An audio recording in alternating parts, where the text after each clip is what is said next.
On the morning of September 11, 2001, 19 men armed with box cutters directed by a man on dialysis in a cave fortress halfway around the world using a satellite phone and a laptop directed the most sophisticated penetration of the most heavily defended airspace in the world, overpowering the passengers and the military combat-trained pilots on 4 commercial aircraft before flying those planes wildly off course for over an hour without being molested by a single fighter interceptor.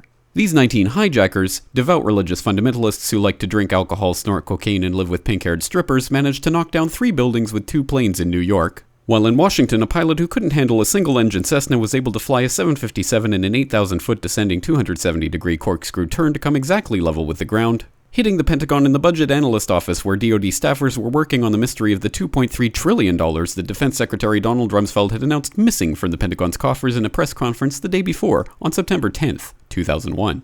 Luckily, the news anchors knew who did it within minutes. Osama bin Laden. The pundits knew within hours. Osama bin Laden. The administration knew within the day. Terrorists who committed these acts and those who harbored them.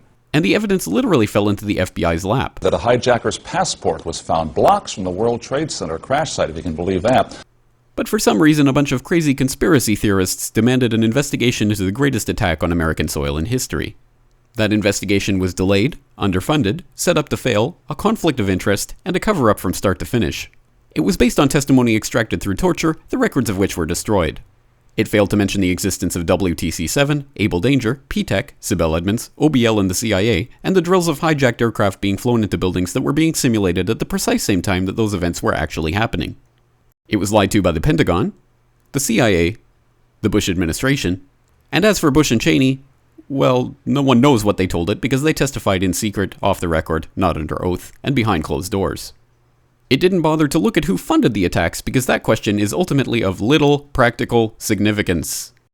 Still, the 9/11 Commission did brilliantly answering all of the questions the public had, except most of the victims' family members' questions, and pinned blame on all the people responsible, although no one so much as lost their job, determining the attacks were failure of imagination. Because Nobody in our government, at least, and I don't think the prior government that could envision flying airplanes into buildings. Except the Pentagon, FEMA, NORAD, and the NRO. The DIA destroyed 2.5 terabytes of data on Able Danger, but that's okay because it probably wasn't important. The SEC destroyed their records on the investigation into the insider trading before the attacks, but that's okay because destroying the records of the largest investigation in SEC history is just part of routine record keeping. NIST has classified the data that they used for their model of WTC-7's collapse, but that's okay because knowing how they made their model of the collapse would jeopardize public safety. The FBI has argued that all material related to their investigation of 9/11 should be kept secret from the public, but that's okay because the FBI probably has nothing to hide. This man never existed, nor is anything he had to say worthy of your attention, and if you say otherwise, you are a paranoid conspiracy theorist and deserve to be shunned by all of humanity. Likewise him, and her. And her, and her, and him. Osama bin Laden lived in a cave fortress in the hills of Afghanistan, but somehow got away. Then he was hiding out in Tora Bora, but somehow got away. Then he lived in Abbottabad for years, taunting the most comprehensive intelligence dragnet employing the most sophisticated technology in the history of the world for a decade, releasing video after video with complete impunity and getting younger and younger as he did so, before finally being found in a daring SEAL team raid which wasn't recorded on video, in which he didn't resist or use his wife as a human shield, and in which these crack special forces operatives panicked and killed this unarmed man, supposedly the best source of intelligence about those dastardly terrorists on the entire planet. Then they dumped his body in the ocean before telling anyone about it. Then a couple dozen of that team's members died in a helicopter crash in Afghanistan. This is the story of 9/11, brought to you by the media which told you the hard truths about his head could be seen to move violently forward. And they took the babies out of the incubators. And mobile production facilities. And the rescue of Jessica Lynch.